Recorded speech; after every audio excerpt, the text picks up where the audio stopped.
This is Dina Parise, aka Spicy Meatball. I am the 2015 IHRA World Champion, and you are listening to Fascination Street.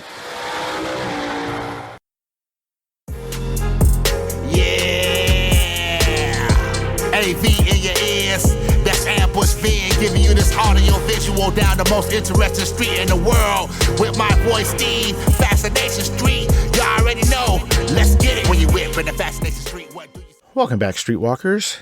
This episode is with Dina Parise. Known as the Spicy Meatball, Dina Parise is the 2015 IHRA Pro Mod Champion.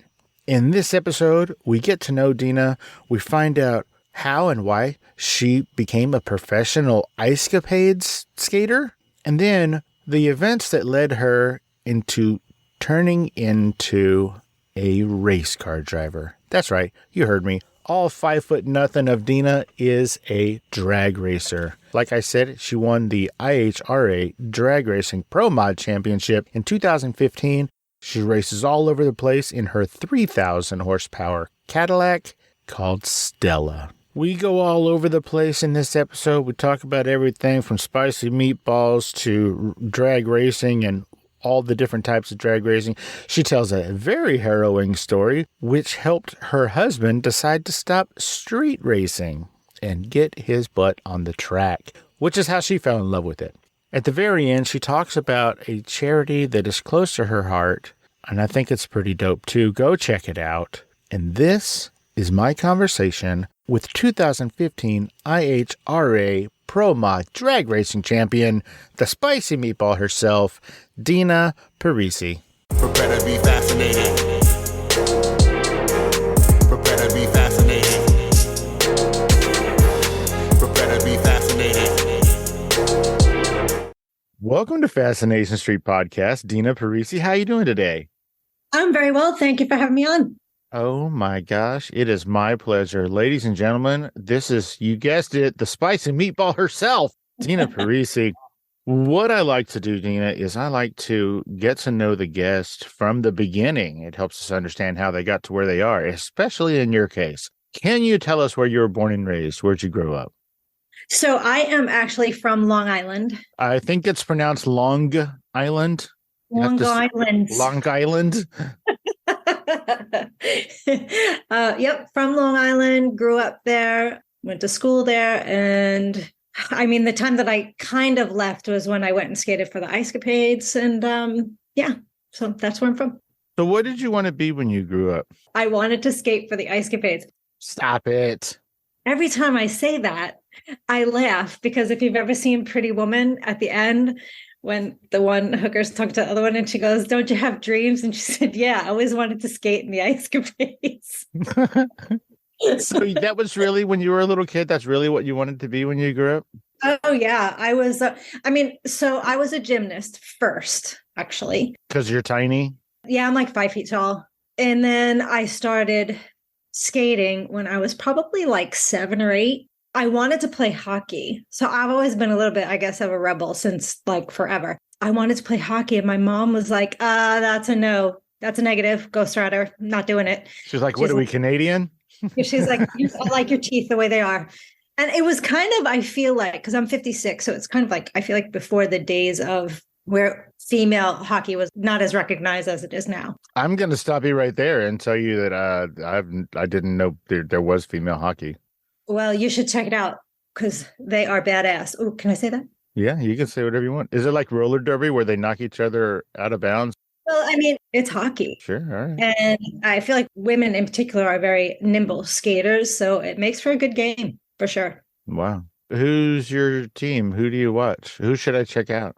Oh, you mean like, I would watch like Olympic hockey, that kind of thing. Okay.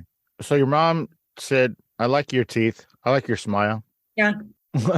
And then you were like, okay, well then how about if I don't know, put on costumes and dance? Like, so tell me about your Ice Capades. When my son was a little kid, I took him to see like Disney on Ice. And I know it's not the same thing as the Ice Capades, but it's pretty close, right? So there's a little bit of a difference. In Disney, it's a story, characters, that kind of thing. It's mostly characters. whereas Ice Capades was a variety show. There were character numbers, but we were more not characters, but we were more people. So think like Rockettes on Ice kind of thing. Okay. So is it closer to like when you watch figure skating on TV like that? Or is there a story element to it as well? There is a story element many times. I did the 50th anniversary for 4 years. But I did the 50th anniversary show, and it was a story. And we had Barbie, and we had the magician, and he was stealing this memory ball, all this other stuff. So it was definitely, there was a storyline to it. Got you. When they went into the past, it was actually a pretty cool show. So when you told your parents, this is what I want to be when I'm a big girl, what did they say? Were they like, hey, well, at least it's not hockey? I started skating in my parents' side yard when I was like 4 or 5. I have a picture that I post every once in a while. And then I started taking lessons when I was probably, like I said, 7 or 8. I loved the sport. I like the grace of it. I guess I've always liked a challenge. And then I became a competitive figure skater from then. My dad would drop me off at the ice rink at 5 a.m. before he went to work. And I would skate for a few hours before I went to school, that kind of thing. And many times I would even skate after school as well. So parents definitely sacrificed a lot for me to be able to do that. So I'm always appreciative of that. My dad was a school teacher. Then he became an administrator. My mom owned her own carpet store. And when I stopped skating, my mom got a fur coat and a new coat. So it definitely told the tale of what they put into it for me. A fur coat and a new car? Is that what you said? Yeah. I remember that distinctly. I remember when I stopped skating, it was like a whole nother world. It was a lot of money that they were sinking into it. Were you an only child? No, I have 3 older brothers. My older brothers helped. I have one brother who was an artist. He and my other brothers, but he would do the artwork for sets for shows that we did at the ice rink and stuff. So it was definitely a family affair for sure. That sounds really sweet. Yeah, my mom was a seamstress, so she would help with costuming and that kind of thing. Wow. You're no kidding. It was a family affair. Yeah. How long did you skate? Like, when did you hang up your skates, so to speak? I skated competitively through high school, and I did a little bit after high school.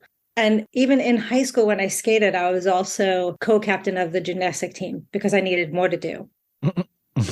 I tend to be like, oh, I want to do this, so I'm going to cram it in there. So then when I was 22 was when I went and auditioned for Ice Capades. I had a girlfriend Gina. Hi, G. Hi, Gina. She was the one who convinced me to go. I was like, no way, I can't do, no way. She said, just do it. And she was a dancer. She was a really good dancer. So we went to Nassau Coliseum on a Friday night. With Ice Capades, the auditions were always on the Friday night, the week that they were in town. Went for the audition and passed the audition. And the gentleman who auditioned me calls me over and he goes, get the pen that you filled your application out with. I'm like, okay. That's weird. That was such a weird request, right? He goes, write 5'3" on there. Because I had written that I was 5 feet tall. He's like, we need to change that. 5'3". He said, because they'll never look at you at 5 feet tall. I go, and then what do I do when I get there if they accept me? I said, do I have to wear like heels and shoulder pads? Like, how are they going to know?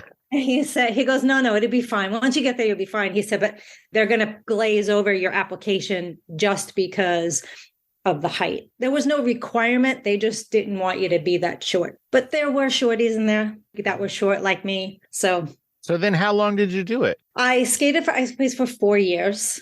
Probably the best memories in my entire life. A lot of fun, a lot of people that I still keep in touch with 30 years later. And it's so funny because I compared drag racing to what I did then. Because in Ice Capades, we traveled every week, once a week, to a different city. We played a different venue, each week. And many times, like if you went back to the same venue, you knew the locals that work there. It was a lot of fun. It was so nice. Come out from backstage from the door to get on the bus to go back to the hotel, and young kids asking for autographs and stuff. And I was like, my autograph, like that's just weird. Here I was 22 years old, 23, 24. People are asking me for my autograph. That's so strange. of course, I mean, I was honored that they were asking me, but it was something to get used to because I didn't feel like I warranted that. So when you are ice capading, you're traveling to how many cities would you say you traveled to in a, I don't know, let's call it a season? Do they go by seasons? That's a good question. Yeah. And every tour, so there were different tours. There was East Company always got the new show, the bigger cities. And then there was West Company, which was that show in its second year with big cities, but it was the second year of the show. And then the third one was Continental. And Continental was usually the smaller cities. It was the third year of said show. Each tour was a different length. I know my first year, I think we did 8 months on tour. I can't even tell you how many cities we went to, I'll be honest. So let's just take that 8 months, for example. Are you doing 3 shows a week, 7 shows a week? How many shows a week are you doing? So what we do is that we went travel on a Monday. The crew will move in Tuesday or a Wednesday. I can't recall, but I'm going to say Tuesday, meaning they would, bring all the sets in and the trusses and all that stuff. Then we would usually do like an opening night. Let's say Wednesday was an opening night. We'd do a show Wednesday night, a show Thursday night, a show Friday. And then many times we would do what we called a 6-pack, which was 3 on Saturday, 3 on Sunday. Wow. And it was a 2-hour show. So, I mean, it was definitely... That sounds exhausting. Pre-show days could be a little grueling, but, we usually were in an arena where they played hockey. So, we'd go and shower in between shows and that kind of thing. What made you hang up your skates? Well, Ice Capades kind of at that time had gotten to the end of its run, sort of. Our last year, I had worked with Dorothy Hamill, who's wonderful. Whoa. Yeah, she's such a wonderful woman. So nice. I think they had kind of gotten to the end, and then she and her husband had bought the show and they completely changed it. They changed it into sort of like a Lincoln Center kind of vibe. And they did a complete storyline. Like they did Cinderella. And I was not asked back for that. So, which is fine. Wow. Who'd you piss off? It was a smaller cast, and the skaters were skaters that were way more accomplished than I was. Just because you didn't get asked back to that show, that meant your whole professional skating career was over? Is there other places you could skate?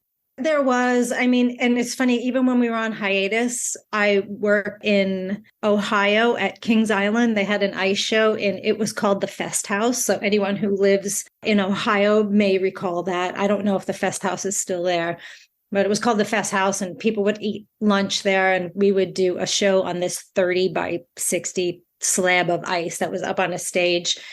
That was a load of fun because after work, a lot of times we'd go and ride the Beast. The Beast is a very famous wooden roller coaster, and we would go at night and we would ride the Beast a couple of times after work. It's kind of cool. That sounds like a lot of fun. Yeah, it's kind of cool. Okay, what's your husband's name? Andrew.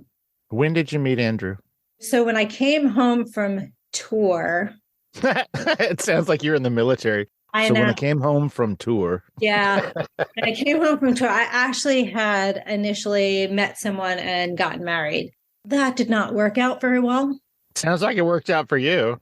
Well, I mean, it worked out fine for me, Then I met my husband. Let me go back. Before I started my Ice Capades career, I had gone to school and became a hairdresser. I got licensed, yada, yada. And I actually used my hairdressing all through my skating, which was kind of cool. Like we had Barbie, so I got paid to keep Barbie's wig looking good, things like that. Oh, that's cool. A little extra side cash. That's nice. Yeah. Cut people's hair, color people's hair, that kind of stuff in hotel rooms.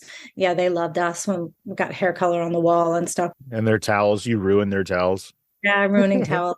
Anyway, I digress. So when I came home, I was back working in the salon, and I was out one night with friends after I got divorced. They were friendly with Andrew. They all went to high school together. So they introduced us, and kind of he's been stuck with me ever since. Okay, so you get married to Andrew, and at the time you are, I don't want to say just, but like, is your only job hairdresser? Well, after my divorce, of course, my parents were like, you could move back in with us. I was like, yeah, no, thanks. No, Ma, keep your fur coat. Yeah, check, please.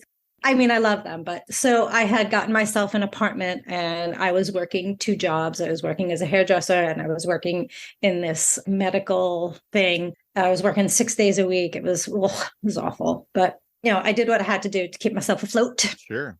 And then I met Andrew and I became busier as a hairdresser. So I was pretty successful at that. And then he and I got together. And then, the rest is kind of history, much to his dismay. We've been married for 23 years now. So. Oh, congratulations. In about 2 weeks, my wife and I are going to celebrate 21. Oh, very nice. All right. Happy anniversary early. Thank you very much. I do kind of thank the other one for being such a wiener because, it worked out great for me in the end. So at some point, you kids get married and Andrew is in love with drag racing. He was racing long before we met. He was street racing, actually. Hey, that's not legal. Yeah, well, and this was 100 years ago. It was in Queens in the 80s. The cops would actually block the street off for them, for $50 or whatever. But it was definitely a different time. For sure. And then the way he stopped street racing was he was next in line to go, and he wore a helmet and everything. The guy in front of him, so they were on a street. To the left side, there were like spectators.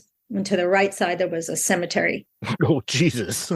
Yeah. And this guy, he took off and his car went a little squirrely to the left. And I think he was afraid he was going to hit spectators. So he corrected to the right and went up and over the curb and into the cemetery. This is bad, but he was decapitated by a headstone, this gentleman. So my husband said that was the last time he ever street raced after he witnessed that. Yeah. It's kind of a sobering thing. And I know it's extreme, but even now, I wish that people would realize, I love my Street Outlaws guys. They're super nice people, but it's production. People need to remember that, I think. Yeah, sorry. It's a heavy thing, but it's kind of something I think people need to realize that anything can happen at any time. Heavy is the word I was going to use. That announcement had to be pretty weird to say that he died in a cemetery. Yeah. And they got to be like, wait, so is the funeral? No, that's at a different cemetery. That's wow. Crazy stuff. I'm assuming that was the end of the racing for that night and probably the end of a $50 cop blockade too. I think that still continued, but he definitely said, you know what, I think I'm done. I think I'm going to take it to the racetrack. And that's exactly what he did. Okay. So then he's drag racing at the racetrack. Was he doing pro mods at the time or what was he doing? No. So while we were together, I can't remember, this is really weird because I can't remember I think we weren't married yet. And he had built a 67 Camaro. It was about 1,100 horsepower. So it was like super gas, super street, that class. He had built that. Originally, he's like, I'll just show it. And then he's like, no, you know what? I think I'm going to race it. So he did. I had never been to a drag race. This is going to take some people back. I had seen it on Wide World of Sports years ago, but I had never been to a drag race. I had been to, we had past tense, a lot of motorsports on Long Island years back, but a lot of it was like dirt and there was a couple of drag strips. One was in Islip, right? Yes, that was a drag strip. Mm-hmm. Okay. Yep, at Islip, the Hamptons. And then in Freeport, they had the dirt track where they would do the demolition derby, which was so much fun to watch. Yeah, that's where Fonzie got in trouble from the Malachi Crunch. Him and Pinky Tuscadero. That's right. Oh my.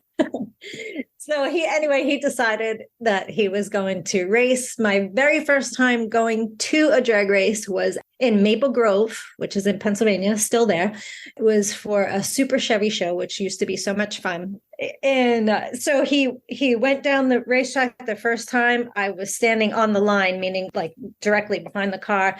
And I watched that car go down the racetrack and I watched the people. And I fell in love with the sport. I fell in love with the fans. I fell in love with the speed, of course. I fell in love with the fact that there were so many different types of vehicles. And this is not a knock to NASCAR, but when you watch NASCAR, it's the same cars going around and around and around. It's literally the same car. Yeah. Yeah. Whereas in drag racing, there's so many different types of vehicle. There's so many different classes. And one of the best things about drag racing is every ticket is a pit pass. Right. You pay for that ticket and then the fans, they can come back. They can see the cars up close, the drivers. It's a great fan experience because they're so one-on-one. Right. It's intimate. It's personal. For sure. I was probably 6 or 7, somewhere around there. We lived not too far from Alamo Dragway. I'm here in San Antonio. I don't think that exists anymore, but at the time, it was a kind of a big deal. We didn't live too far away, so once or twice, one time for sure that I can remember, my parents took me and my sister down to Alamo Dragway for the races. There was all kinds of car. I mean, it was a drag strip, and so there was all kinds of cars. Are they called rail cars? Yeah, so a rail would be a dragster. It's the Right. So the long, skinny ones. Yeah. There was those. There was funny cars. I mean, it was insane. We got to see Big Daddy Don Garlitz race Shirley Cha-Cha Muldowney, the pink lady. Oh, okay. She whooped his ass right in front of all of us, and it was the greatest. And then the United States Army had a funny car. I got like the driver's autograph, and I was like, this is the coolest thing. Like the car, just it comes off of the thing. And I was like 6. But you still remember it. That's Oh yeah, it was so rad. It was the coolest thing. So 3, 4, 5 weeks after the funny car show or the drag show, a drag show means something different now, but the drag racing show, I got a whole packet in the mail because, I had asked the driver for his autograph, and I guess I gave him my address. I guess, I don't know. But I got this whole packet in the mail. The U.S. Army wanted me to sign up. And I was like, well, I'm like 6. What are you doing? That's funny. Hey, Streetwalkers, here's a word from our sponsors. Let's get back into it. I don't know all of the different kinds of cars. Like, I don't even know what pro mod means. I mean, I have a clue what it stands for, but I don't really know what that means. Can you tell me what is pro mod and what attracted you to that specific style of drag racing? So pro modified is actually a door car. So difference between that and, let's say, a dragster, it's an actual door car. Difference between a pro mod and a funny car. A funny car has more horsepower. We're in the 3,000s.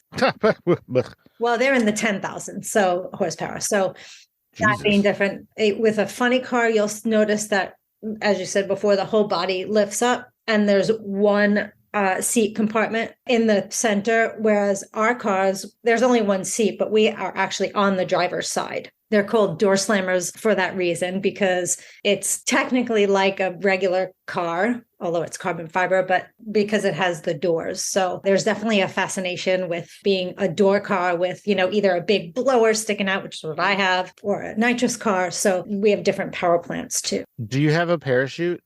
I actually have 2. Okay, so that same drag strip, Alamo Dragway, fast forward all these years, I'm living with my buddy, we're roommates, and he buys a 69 Camaro from the owner of Alamo Dragway. And so it had one seat, it had parachutes, it had fire extinguisher, it had a roll bar. Mm-hmm. I guess it wasn't street legal because it idled at like 50 miles an hour. It was insane.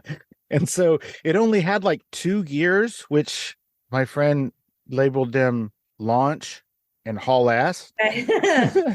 I want to talk about Stella in a minute, but when you first got into drag racing, now I know that your husband watched somebody perish in a very gruesome style. Yeah. Due to car racing. How was that conversation? Hey, honey, I want to drive. I want to drive. How did that go? You're all, I'm an Italian woman from New York. I didn't ask him shit. I had called my mom from the drag strip, and I was like, this is the coolest freaking thing I have ever experienced in my whole entire life. And I didn't really say anything when we were at the track, but him and my mom get along really well. And we go to my mom's house after, and my mom goes to him, you're in trouble, right? He goes, what did I do? My mom says she absolutely loves it. She loved being at the racetrack. And he's like, uh-oh. And then we had the conversation. I decided to go to Frank Hawley drag racing school because my husband was like, well, I could teach it. I'm like, no. Yeah, that is a quick way to get into some marital discord. Yeah, exactly. And we're 2 hot-headed Italians, so that was not going to work.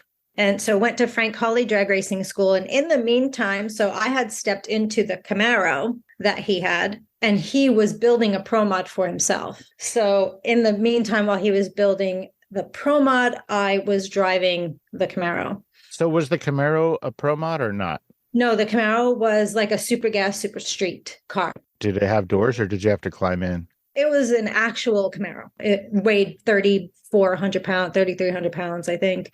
It was all steel except for the hood because it had the big blower sticking out. So we needed to put a carbon fiber hood and cut the hole out. It was a 67. It still had the vinyl top on it. Oh, wow. Yeah. All, it had glass. It was a fun car to drive. It was a great way to start. And then at one point, after, I don't know, say about a year and a half or so, I said to my husband, I go, this is great, but I really want to go faster. How fast were you going at the time?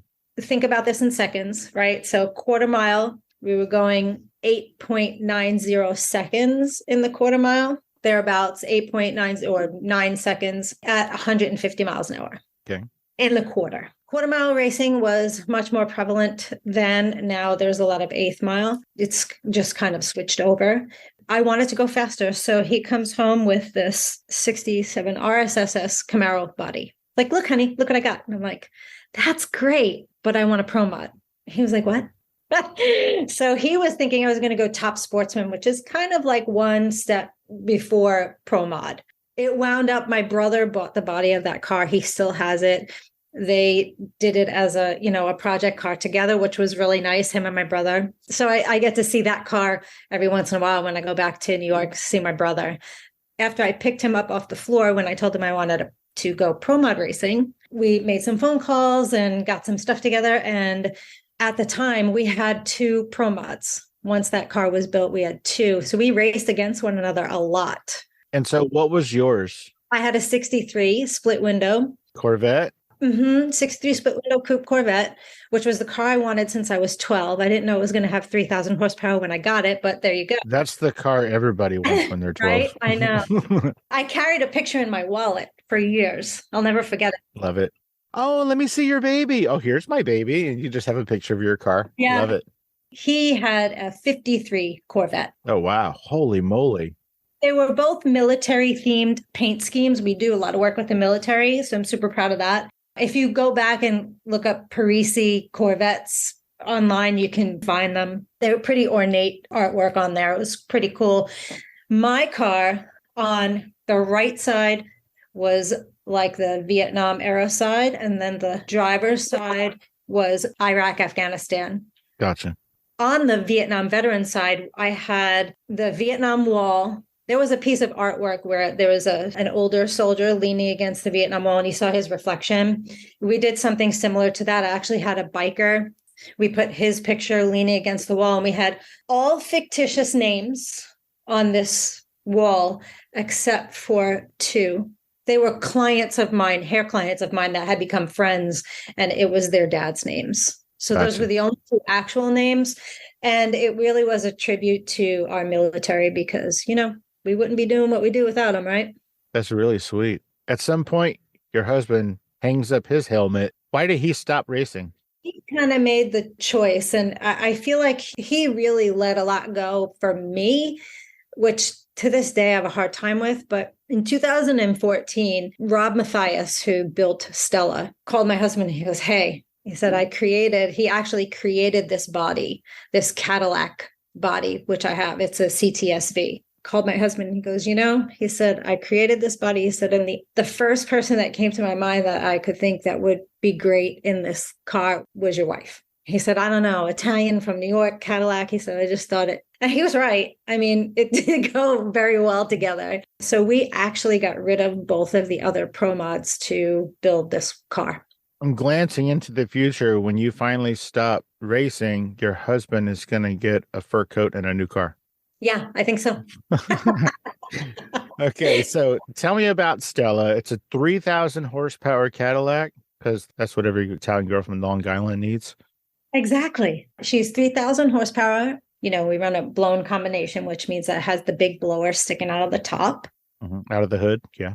Things have changed over the years. Like auto shift has become the norm for many people. I choose to still shift the car. So how many gears are you shifting through? Are you shifting through 2 like my friend, or do you have like a whole series of gears? 3, has 3 gears. So first, and then I shift second and third. Okay. I actually leave off of a clutch pedal. Whereas many people now, there's a button that you can leave off of. But I had chosen to keep the clutch pedal in because I just like the motion of it. I like to have things The to feel do. of it. Yeah, I get bored too easy. So I like to have stuff to do. I must be entertained at all times. Sure.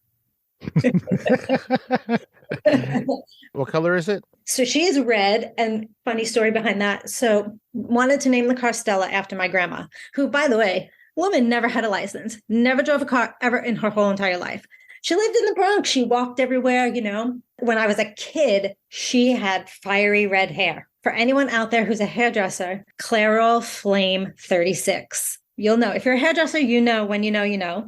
Very, very fiery red hair. And her sister Anne had the same color hair, which is hilarious. And it just went together. It was like Stella and the red and put it together and bam, there you have it. So other than red, are there any graphics other than sponsors? Is there a paint job like you talked about, that dope ass paint job that you did for the military cars? So there was a brief moment where we wrapped the car again in a military theme, which was awesome. You can probably look that up too. I'm in the midst of getting ready to relaunch my website because we redid it. The pictures are on there as well in the gallery. So it was a really, really cool wrap that we did. Again, military themed. Okay, Stella's got 3,000 horsepower and a parachute, two parachutes, and she's a badass. I know that you're racing against all these different crazy fools. How many women drivers are there in the sport these days? There's a lot more than people realize. You said something in an interview a couple of years ago. You said something about, it might even have been more recent than that, but you said something about the sport really doesn't need to do a diversity and inclusion initiative because it's already diverse. I would say since the beginning that I've been in it, there are people from all walks of life, every color of the rainbow, women, men. Listen, over the last 20 years that I've been doing this, have I encountered some knuckle draggers? Yeah, I have. But I'm going to say that they're few and far between. I think that men have come to realize that women have made their place in this sport. People like Shirley, Bunny Burkett, they've made their place in this sport. So yeah, there's a lot more women than people realize. And actually our viewership is 60-40 men to women. Wow, that's really close. Yeah, it's pretty high. That's crazy. Do any of the guys say that it's not fair because you weigh like 11 pounds and they weigh 300? No, and I'll tell you why. We have a weight requirement. Now, you can be over, but you cannot be under that weight requirement. If you are, you're going to get disqualified. So you literally put weights in your car to make up the difference? We call it ballast. And we've had to do that to make sure that the weight is proper in the car, and you have to make sure it's all even. Our cars, we scale them. So you put scales specific to the sport, obviously, under each tire to make sure that the weight distribution is correct. The one thing about these cars is they're solid, but they can be a little quirky. You do kind of have to be on your toes with these cars we don't have a big wing in the back for downforce and all that stuff. We do have the wheelie bars, which, helps if the front of the car goes up, it's going to push it back down. But, people say pro mods are like, they've been called things like gutter guiders. They've given them all these crazy names over the years. It's a wild ride for sure. I bet. Well, that was kind of a joke question, but I'm glad I asked it. No, yeah. A couple of years ago, you won a championship? Yes. In 2015, I won the IHRA Pro Mod Championship. International Hot Rod Association? Yes, sir. Was that with Stella?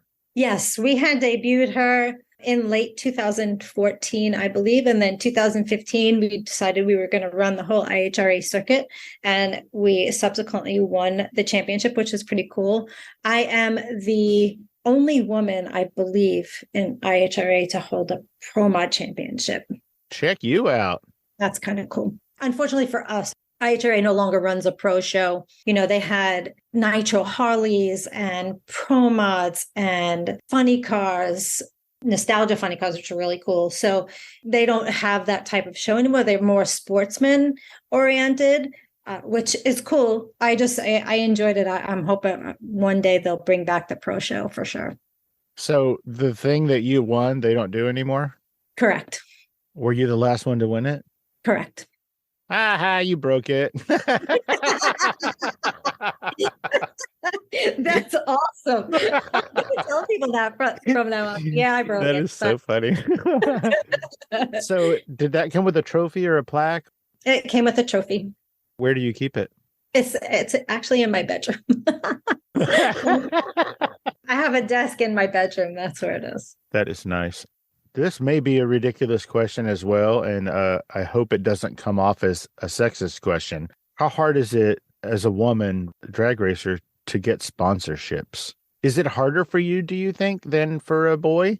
I mean, I think it depends on what market you're trying to target, for one. Now, I am 56, so I'm not the young, cute 22-year-old female either. I had a company that said, you know what? We love what you do.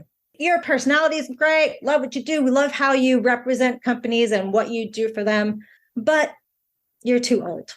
Now, the product that this specific company sells can be used from teenagers to when you die. Boys and girls? Yes, and male or female. So it made no sense to me that they loved everything but said that they didn't like my age. And I said, okay, I'll just go to your competitor. That's fine. And did you? I did. We haven't gotten where we want to be yet, but I did. So I'm good at what I do. I'm good at marketing for companies. I work for them. Whatever their shortcomings are, they need to highlight X, Y, Z. That's what I help them do. That's my job. It's funny because the racing part is really almost the last piece of the puzzle, especially now with social media. It makes things kind of easier and harder at the same time, but it makes it easier to get your point across. It used to be, win on Sunday, sell on Monday. And that theory is not the same any longer. I have heard you in multiple different interviews tell that story of that company that said you were too old, and never once have you named that company. No. So I did a little bit of digging and I found out, are you ready, ladies and gentlemen? That company was all of pizza. It was pizza. Pizza said, no, lady. And she was like, what? Everybody likes pizza. And she was like, okay, I'll go to your competitor, Spicy Meatball. A, now I'm hungry. And two, tell me how you got the name Spicy Meatball. So for one, when we go to the racetrack, I cook before we go. We are a grassroots team, although it sounds like we're this big, huge, we're not. It's me and my husband. And, the guys that come with us, they're working for meatballs and beer, basically. And I cook before we go to the racetrack. So I cook a bunch of stuff and then put it in the tins. Why? Our days are really long. And I want people to not have to live off of hamburgers and hot dogs for a whole weekend. When we're done, I want them to have a good meal. You know what? There's another race car driver who used to do that. Do you know who it is? Mm-mm. Paul Newman. Oh, yeah. Yeah, he did a lot of racing out on Long Island, too. He did a lot of racing and he did a lot of cooking for all of the people, just like you do. Check you out. I never knew that. And he was little like you, too. He was? I didn't know that. Yeah. Well, I mean, he wasn't as little as you, but he was. No, I get it. He was a diminutive man. Yeah. I like to say that I'm vertically challenged. I'm challenged in other ways, too, but we don't get to that. So Spicy Meatball. So one of the things that I would cook like raviolis and meatballs. And I would come out of my motorhome and there would be 15 people sitting at the table. Like they would just invite themselves. That's kind of what we did there. You mean like the fans? No, this was after. Okay. So it was other drivers and I'm like, that's a hell of a pit pass. Yeah, other drivers and our friends and that kind of thing. And I had to stop making actual meatballs, which is funny because I was making 50 meatballs to take to the racetrack. I was like, I can't do this anymore. 50 meatballs. That's a lot of rolling. I can't do it anymore. So I started making a bolognese. Anyway, so it kind of became a thing that Saturday night was Italian night. That being said, with not racing the last couple of years, I've always wanted to keep up with the fans. So I watch racing online. There's a lot of places where you can go online to watch. Motor Mania TV or Speed Video. There's a few places that you can watch online. Take it easy. They're not sponsoring this show. I'm just kidding. No, that's okay. And but it's so people know where to find it, actually. And they had what they called chat bleachers. It's a chat room. And so I would go into the chat room, and I was in the room, and there was a troll in there. And, there's always one guy who's going to start trouble, start saying things, making it hard for everybody to enjoy their experience. So it was my real name. And I was like, oh, I got to change that because I don't want this person to know that who I am. So I changed it, and I just wrote Spicy Meatball like as a goof. And when I came back on and was talking to people, they knew it was me because of how we were talking back and forth. And I then changed my name back, and then they all just kept calling me Spicy Meatball. And so it stuck. Like, I didn't mean for it to it just stuck. So now it's Spicy Meatball, keeping it spicy. And there you have it. Well, Spicy Meatball is a way better nickname than Spicy Bolognese. Well, yeah, I know. So what's the plan? I know for some reason y'all took COVID off. I know. Isn't that crazy? So what's going on now? You might find this hard to believe, but I'm not up to date on the drag racing schedule. So what's going on this year? What's going on now? Well, with everything that happened in the last few years, we had a big rig and everything, and we had to get rid of it because it was a lot of money every month, and we were not using it. Well, then we had to start over. So that was fun. I'm going to start redoing my YouTube channel. I've chronicled the redoing. We bought a trailer, a new to us trailer. It's like a 2001, I think. It was an old NASCAR trailer. So it's set up a little differently than we're used to. My husband has kind of refurbished the whole entire thing. There was a lounge in it. I mean, it was like 1985, threw up all over it. It was white and red Formica with a black couch. And then the ceiling had this strip mirror. It was hilarious. So I said, well, we got to get rid of that. It wound up, there was a little leak in the wall. So we fixed that and tore the whole thing out and redid it and put a bathroom in, which is going to be super helpful on race days. So there's a bathroom, and it's kind of our mission central where the computers and everything will be. Because after each run, what we'll do is we'll come back in. There's a computer in the car. They'll take the chip out and then read it and see what adjustments they have to make. So we have the trailer, and we are currently looking for a truck to tow it. We haven't gotten that yet. Our budget is not tremendous. So we're trying to find something that's good within our budget.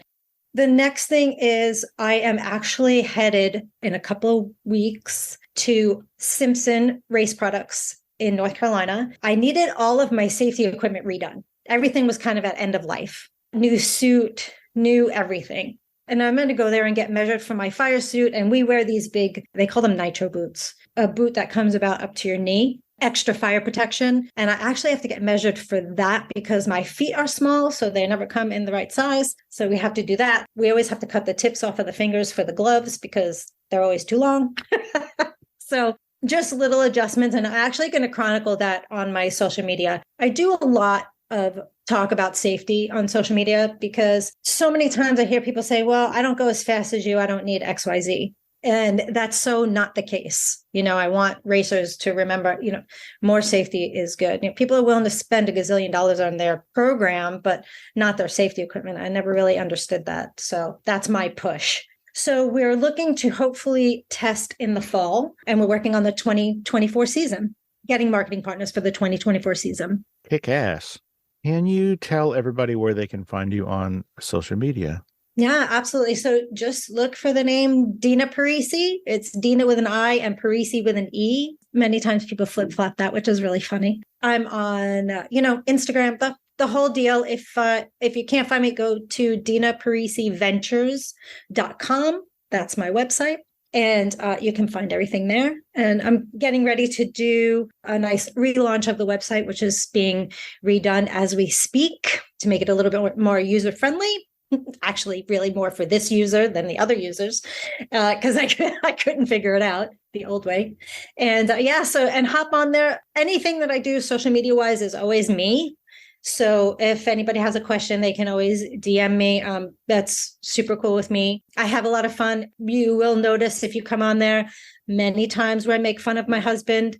It has become a pastime, and the fans join in on it, and he feels very ganged up on, but thankfully he's got a good sense of humor. Nice. Oh, one quick question before we go. Do you really have a lipstick case on your shifter? Yes, I do. It's bare essentials, but I can always swap it out. But yeah, so quickly, I'll tell you what happened. When we had the two cars, we were racing one day and we needed to do like a little photo session afterwards. And I had just taken my helmet off. I was like, ah. So I said to my husband, do me a favor, go grab my pocketbook. I need my lipstick. He goes, you're a race car driver. What do you need your lipsticks for? I said, I'm still a chick. I need my lipstick. Like, just give me the lipstick. He was giving me an argument. So PS to that was, as a goof, he stole one of my lipsticks and took the cover of it and they welded it to the top of the shifter. That is hilarious. Yeah. Hilarious. You're not wrong. He does have a good sense of humor.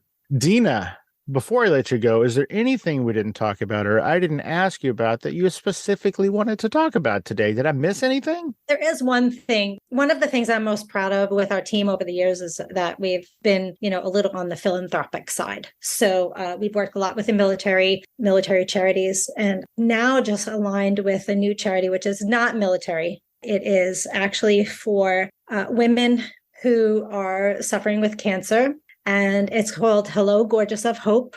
They restore the beauty that cancer steals.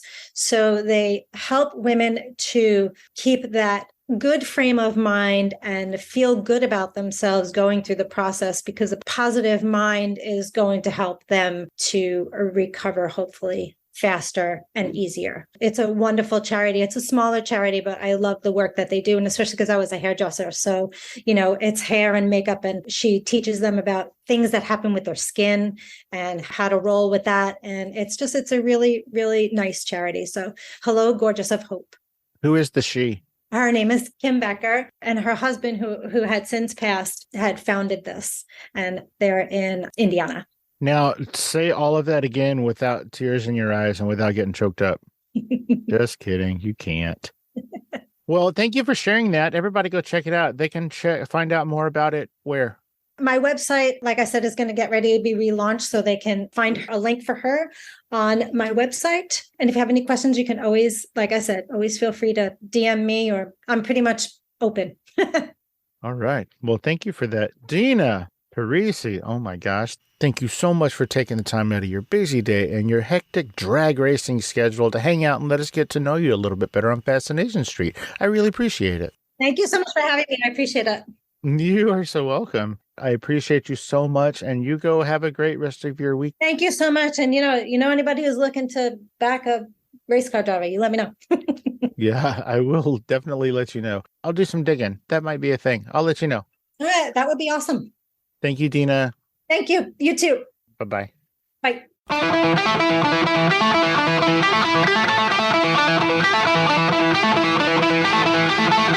Opening music is the song FSP Theme, written, performed, and provided by Ambush Vin. Closing music is from the song Say My Name off the 2021 album Underdog Anthems, used with permission from Jax Hollow. If you like the show, tell a friend. Subscribe and rate and review the show on iTunes and wherever else you download podcasts. Don't forget to subscribe to my YouTube channel. All the episodes are available there as well. Check me out on Vero at Fascination Street Pod and TikTok at Fascination Street Pod. And again, thanks for listening.